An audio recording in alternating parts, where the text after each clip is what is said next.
चलिए तो स्टार्ट करें। तैयार हैं आप सभी? तो अकॉर्डिंग टू प्लानर जो आपका सब्जेक्ट है वो है बेसिक इलेक्ट्रिकल है। तो हम स्टार्ट करेंगे बेसिक इलेक्ट्रिकल। बेसिक इलेक्ट्रिकल हम शुरू करेंगे।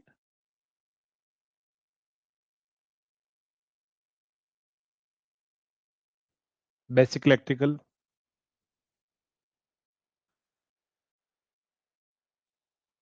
Basic electrical. अब देखो बेसिक इलेक्ट्रिकल में थ्योरी बहुत कम होती है। मोस्ट ऑफ द चीजें हमारे पास में बेसिक इलेक्ट्रिकल के अंदर जो है वो न्यूमेरिकल या फिर अप्रोच या कॉन्सेप्ट जिसको आप बोल सकते हो वो हमारे पास में होता है ना। तो यहाँ पर थोड़ा approach, question approach, solving approach है वो भी हम देखेंगे। चलिए तो बेसिक इलेक्ट्रिकल के अंदर सबसे पहले अगर हम बात करें कुछ इंपॉर्टेंट क्वांटिटीज के बारे में, कुछ हमारे पास में, जिससे मान लो अगर सबसे पहले बोल दिया जाए चार्ज क्या होता है। चार्ज क्या होता है हमारे पास में? अगर आपसे बोल दिया जाए कभी भी कि चार्ज क्या होता है, मतलब आवेश क्या होता है। आवेश क्या होता है? चार्ज क्या है? तो किसी भी मटेरियल की प्रॉपर्टी होती है जो हमारे पास में रेस्पॉन्सिबल फॉर द फोर्स है ना, जो फोर्स के होने के लिए रेस्पॉन्सिबल होती है। चार्ज हमारे पास में क्या होता है? चार्ज हमारे पास में एक प्रॉपर्टी ऑफ मटेरियल आप बोल सकते हो, जो हमारे पास में क्या होती है, रेस्पॉन्सिबल फॉर द फोर्स हमारे पास में होती है ना। तो यहाँ पर क्या होगा, चार्ज क्या होगा? तो यहाँ पर लिख देना property of, it is a property, it is a property, it is a property of element, it is a property of element which is responsible for force, which is responsible for force, which is responsible for force, जो force के लिए क्या होती है, responsible होती है। Next अगर हम बात करें चार्ज को डिनोट किससे करते हैं, क्यू से। नोटेशन होता है हमारे पास में, क्यू से हम डिनोट करते हैं, स्मॉल क्यू से भी डिनोट कर लेते हैं बहुत बार। नेक्स्ट क्या होता है, यूनिट क्या होगी इसकी? चार्ज की यूनिट हमारे पास में क्या होती है? तो चार्ज की यूनिट हमारे पास में होती है कुलोम। कुलोम क्यों बोला गया इसको कुलोम यूनिट? क्यों? क्योंकि एक साइंटिस्ट हुए थे जिन्होंने एक लॉ दिया था जिसका नाम था कुलोम्स लॉ। क्या था हमारे पास में? कुलोम्स लॉ। कुलोम्स की यूनिट होती है। कुलोम्स लॉ उन्होंने दिया था। उन्होंने ये बोला था, कुलोम्स लॉ क्या होता है? उन्होंने बोला था कि अगर दो चार्ज हैं Q1 और Q2, और अगर इनको डी डिस्टेंस पर अगर रखा जाए, डी डिस्टेंस या आर डिस्टेंस पर रखा जाए, तो यहां पर क्या होगा, इनके बीच में एक फोर्स लगेगा। वो फोर्स क्या होगा हमारे पास में? वो फोर्स होगा दोनों चार्जेस के प्रोडक्ट के प्रोपोर्शनल होगा, और उनके बीच की जो परपेंडिकुलर डिस्टेंस है, सॉरी, उनके बीच की जो डिस्टेंस है उनके स्क्वायर के इनवर्सली प्रोपोर्शनल होगा हमारे पास में। तो ये होता है कुलॉम्स फोर्स लॉ, है ना। कुलॉम्स ने बोला था कि फोर्स हमारे पास में क्या होता है, directly proportional to product of charge होता है, और inversely proportional to square of distance between them हमारे पास में होता है ना। तो यहां पर लिख देना फोर्स जो होगा वो क्या होगा, force is proportional to, force is proportional to, force is proportional to, force is proportional to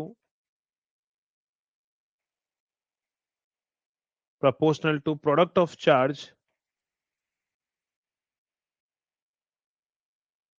product of charge, and inversely proportional to, and inversely proportional to, inversely proportional to, inversely proportional to square of distance between them, square of distance between them, square of distance between them हमारे पास में रहेगा। चलिए next अगर हम बात करें तो यहां पर हमारे पास में क्या आएगा, यहां पर क्या आएगा, आपको एग्जाम में ऐसा क्वेश्चन पूछ लेगा कि अगर बताओ हम डिस्टेंस को अगर हम डबल कर दें तो बताओ फोर्स कितने टाइम्स हो जाएगा।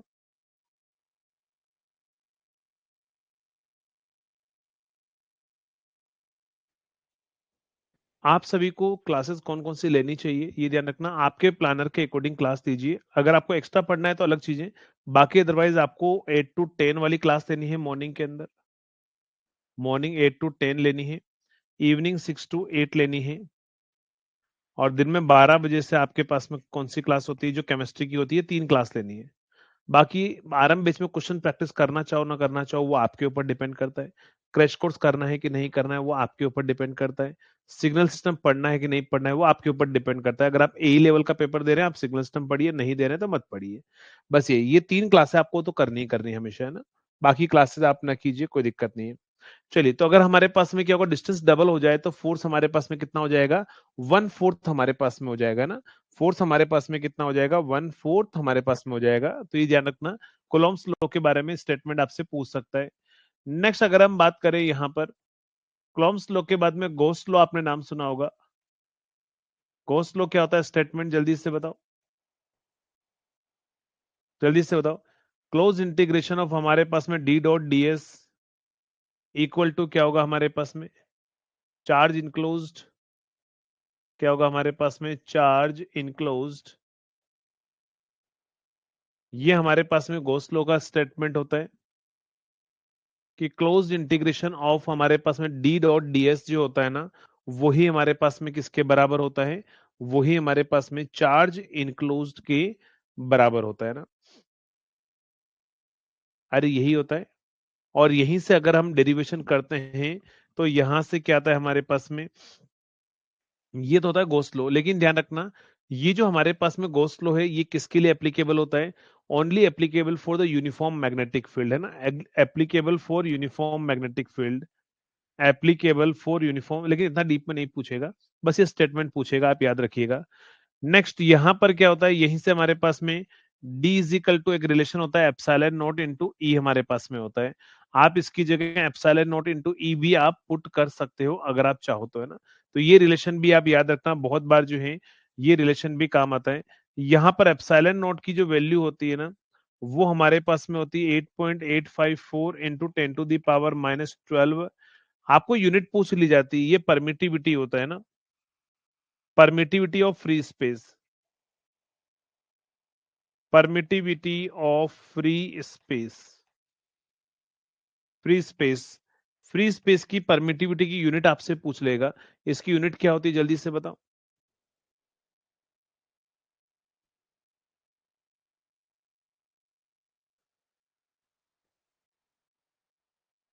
डियर, पहले फाउंडेशन लेक्चर कंप्लीट कीजिए, फिर बाद में इनको क्रैश कोर्स को उनको बाद में पढ़ लेना, है ना।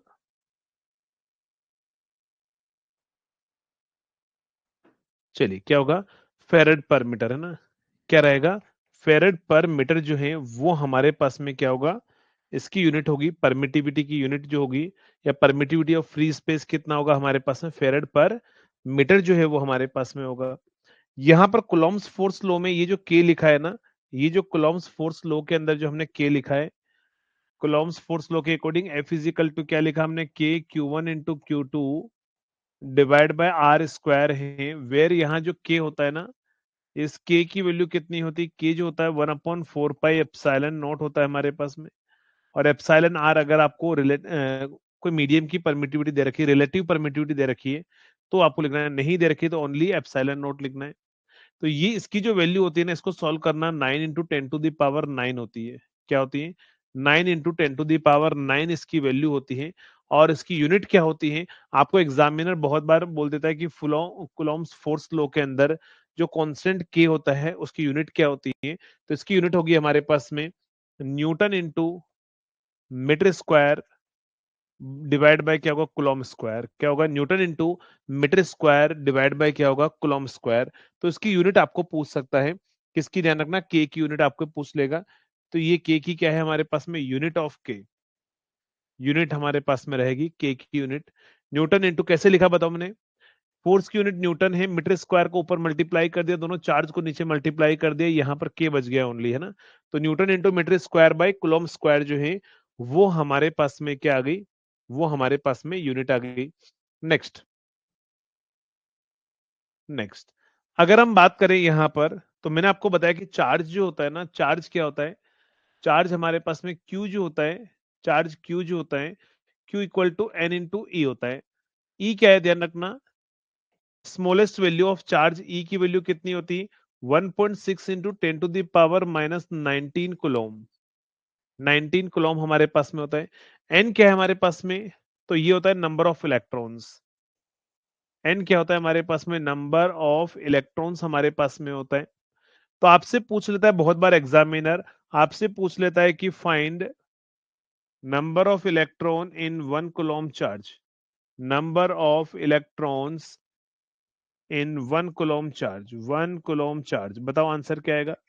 1 कूलम्ब चार्ज के अंदर या 1 कूलम्ब आवेश के अंदर टोटल नंबर ऑफ इलेक्ट्रॉन्स कितने होंगे?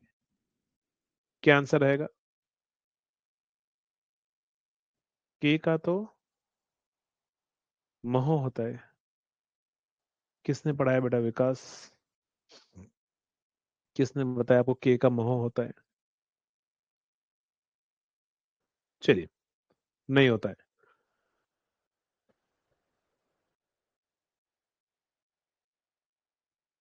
चलो जल्दी से बताओ कितना हमारे पास में चार्ज होगा। तो कुछ नहीं करना है, 1 कूलम्ब चार्ज है ना, तो ये 1 कूलम्ब है तो एन निकालना है तो डिवाइड बाय कर लो। तो क्यू बराबर आपको क्या करना है, ये एग्जाम्पल है ध्यान रखना, क्यू बराबर एन इंटू ई आपको लगाना है। ये 1 है तो एन इंटू ई है, तो एन की वैल्यू कितनी हो जाएगी? 1/e। अब आप इसको सॉल्व कर लेना, 1.6 इंटू 10 टू द पावर -19 करके अगर आप सॉल्व करेंगे तो ये 6.25 into something 10 to the power कितनी आ रही, जल्दी से बताओ कितनी होगी? 18। पक्का श्योर? 18 लगा दूं? चलिए, तो ये हमारे पास में कितना आ जाएगा? 18 हमारे पास में पावर आएगी। तो ये आपसे पूछ लिया जाएगा। अब एग्जामिनर की मर्जी है, वो आपको यहां पर क्या पूछ लेगा? 1 कूलम्ब नहीं पूछकर आपसे पूछ लेगा, आपसे क्या पूछ लिया जाएगा? फाइंड, फॉर एग्जाम्पल आपसे पूछ लेगा find number of electron, find number of electrons in 1 coulomb charge, 1 coulomb sorry, number of electrons in 4 coulomb charge कितना होगा, जल्दी से बताओ। अगर आपको 4 कूलम्ब चार्ज में आपसे पूछ लिया जाए नंबर ऑफ इलेक्ट्रॉन तो कितना आएगा? तो कुछ नहीं होगा, बस आपको सॉल्व कर लेना है। क्यू बराबर एन इंटू ई, तो N is equal to 4/e आ जाएगा, और 4 इंटू ई की वैल्यू तो 6.25, आपको मल्टीप्लाई पता ही है, तो आप इसको मल्टीप्लाई कर लीजिए, तो ये आएगा 0, ये आएगा 0, और यहां से कितना आएगा? 25। तो 25 इंटू 10 टू द पावर जो है 18 हमारे पास में रहेगा। क्या रहेगा? 25 इंटू 10 टू द पावर 18। तो ये होगा हमारे पास में number of electrons, 25 into 10 to the power 18 हमारे पास में आ जाएगा। तो ऐसा क्वेश्चन वो बना सकता है, कभी भी आपको पूछ सकता है। जल्दी से बताओ, कर लोगे आप इस तरह का एग्जाम्पल? इस तरह का एग्जाम्पल आप कर लेंगे अगर आपसे पूछेगा तो? चलिए, नेक्स्ट बढ़ते हैं अपन आगे, नेक्स्ट बढ़ते हैं अपन आगे। अगर आपको जो है वो इस तरह से अगर नहीं पूछेगा तो आपको एग्जामिनर ये बोल देगा, फॉर एग्जाम्पल आपसे बोल दिया जाएगा कि दो हमारे पास में चार्जेस हैं, दो चार्जेस हमारे पास में है, क्यू जो है Q1 है वो हमारे पास में कितना है? 10 कूलम्ब है, एंड Q2 जो है वो हमारे पास में 8 कूलम्ब है। डिस्टेंस बिटवीन देम जो है वो कितनी है? 4 सेंटीमीटर है, 4 सेंटीमीटर है। आपसे पूछ लिया जाएगा फाइंड फोर्स बिटवीन देम, बताओ कितना आंसर आएगा? Force between them kilo Newton में बता देना, क्या आंसर आएगा? ये क्लास यूट्यूब पर भी मिलेगी। क्यों मिलेगी यूट्यूब पर? नहीं मिलेगी बेटा, यूट्यूब पर क्यों मिलेगी? अगर यूट्यूब पर मिलती तो फिर आपको खरीदने की जरूरत ही नहीं थी ना।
चलिए क्या आंसर आ रहा है?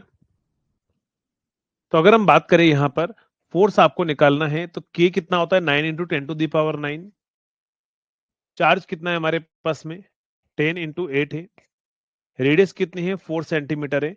लेकिन ध्यान रखिएगा इसको मीटर में जरूर कन्वर्ट करना है। तो 4 -2 करना है। -2 करके फिर उसका स्क्वायर जरूर करना। मीटर में कन्वर्ट करना है इसको मीटर में कन्वर्ट करना मत भूल जाइएगा। 4 × 10⁻⁻² आपको करना पड़ेगा। तो यहाँ पर आप सॉल्व कर लीजिए कितना आ जाएगा अब आपके पास में 9 × 10⁻⁹ × 10 × 8 4 × 4 और 10⁻⁻⁴। तो यहां से कितना आ जाएगा ये आ जाएगा 2 ये आ जाएगा 2 ये आ जाएगा हमारे पास में 2 कैंसिल हो जाएगा ना। तो यहां से कितना आएगा 45 इंटू 10⁻⁴। 40 ये न्यूटन के अंदर है ना। ये न्यूटन के अंदर है। यही आ रहा है 45 इंटू 10⁻⁴। 45 इंटू 10⁻⁴ आ रहा है 13 थोड़ी ना आ रहा है।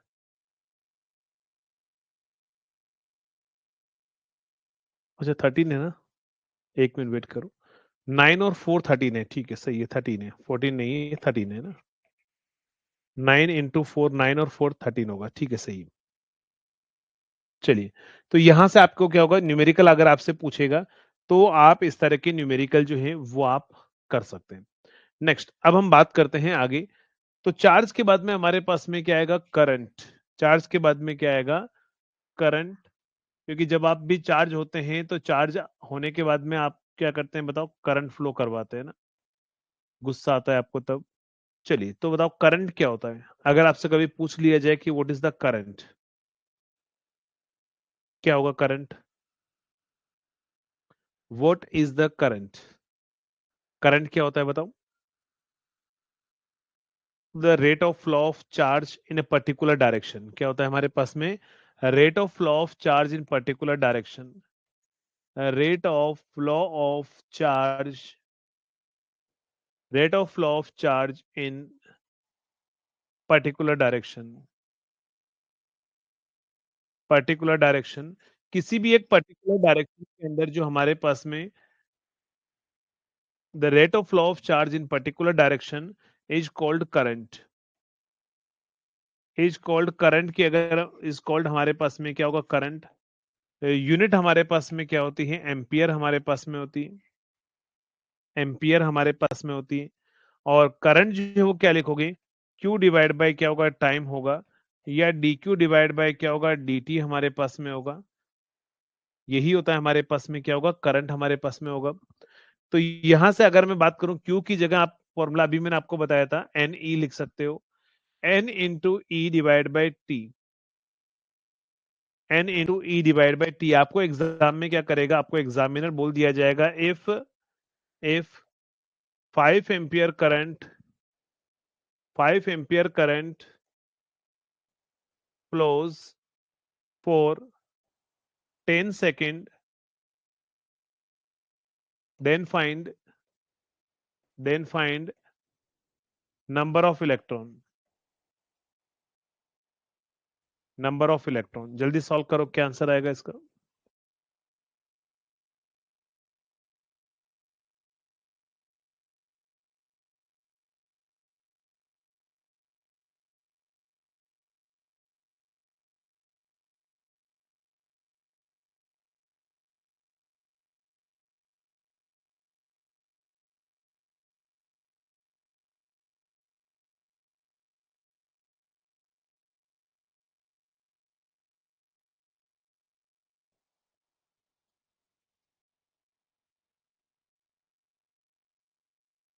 जल्दी से बताओ क्या आंसर आ रहा है।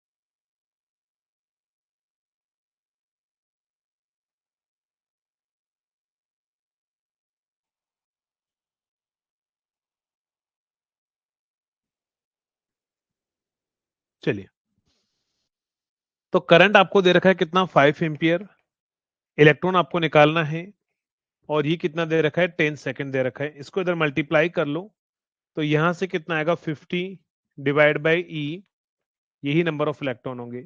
अब ई की वैल्यू 6.25 पे आप उससे मल्टीप्लाई कर देना 50 डिवाइड बाई ई का। बहुत बार ऑप्शन में ध्यान रखना, ऐसा भी आपको ऑप्शन में देता है 50 divide by e, 10 by e, 5 by e, ऐसे ही डायरेक्टली आपको ऑप्शन में दे सकता है। डिपेंड करता है वो एग्जामिनर के मूड पर कि वो कैसा क्वेश्चन आपको पूछना चाहेगा। चलो जल्दी से बताओ, ये चीजें क्लियर हैं, ये चीजें समझ में आ गई सभी को? 50 डिवाइड बाय ई जो है वो हमारे पास में आंसर रहेगा। नेक्स्ट, यूनिट हो गया हमारे पास में, करंट की यूनिट हो गई, चार्ज हो गया, फॉर्मूला हो चुका है, ठीक है। नेक्स्ट समझना। नेक्स्ट, अगर हम बात करें यहां पर, इसके आगे बढ़ने से पहले पहले अपन एक टॉपिक कर लेते हैं, dimension formula. Dimension formula, dimension formula जहां से भी क्वेश्चन आपको जो है वो देखने को मिलता है जरूर है। डायमेंशन फॉर्मूले में अगर मैं कुछ बेसिक डायमेंशन नंबर नाम लिख रहा हूं, आप मुझे डायमेंशन बताएंगे उसका। लेंथ का डायमेंशन फॉर्मूला क्या होता है? लेंथ, मास, टाइम। अब लेंथ के लिए क्या है? ओनली लेंथ ही है तो लेंथ L1 लिख दो। मास क्या है? तो m है तो m1 लिख दो। टाइम क्या है? t है तो 1 लिख दो, है ना, t1 ओनली। नेक्स्ट होगा हमारे पास में स्पीड। स्पीड क्या होती है हमारे पास में? तो स्पीड हमारे पास में होगी लेंथ डिवाइड बाय टाइम, है ना। तो क्या होगा? मीटर पर सेकेंड। तो L1 डिवाइड बाय T1, तो इसको ऊपर ले जाओ तो ये हो जाएगा L1 into T minus one. Speed के बाद में आएगा एक्सेलरेशन। एक्सेलरेशन तो वो हो जाएगा मीटर पर सेकेंड स्क्वायर, है ना। मीटर मतलब लेंथ की यूनिट क्या होती है? मीटर होती है हमारे पास में। तो मीटर पर सेकेंड स्क्वायर में लेंथ डिवाइड बाय सेकेंड का स्क्वायर है ना, टाइम का स्क्वायर है, तो ये हो जाएगा L1 into T minus two. Next, force की अगर मैं बात करूं तो फोर्स का क्या होगा? ध्यान रखना, फोर्स हमारे पास में होता है F is equal to M into A. Force equal to होता है m into A, mass into acceleration. Mass ये रहा, एक्सेलरेशन ये रहा, तो यहां से आप लिखोगे m1 into L1 into T minus two. Next, इसके बाद में अगर हम बात करें वर्क, वर्क, चलिए वर्क क्या होता है जल्दी से बताओ। वर्क क्या होता है? तो वर्क इज इक्वल टू होता है हमारे पास में force into displacement. Force into distance हमारे पास में रहेगा। तो F इंटू डी होता है, तो फोर्स की हमारे पास में है m1 into L1 into T minus two into L1, एक और लिख दो, और इनको आप मल्टी इसको अंदर ले जाओ तो 2 हो जाएगा यहां से। तो होगा m1 into L2 into T minus two. ये हमारे पास में क्या होगा? वर्क। अच्छा, अगर आपसे एनर्जी का पूछ लिया जाए तो क्या होगा? तो सेम ही होगा। एनर्जी इक्वल टू वर्क हमारे पास में सेम ही होता है।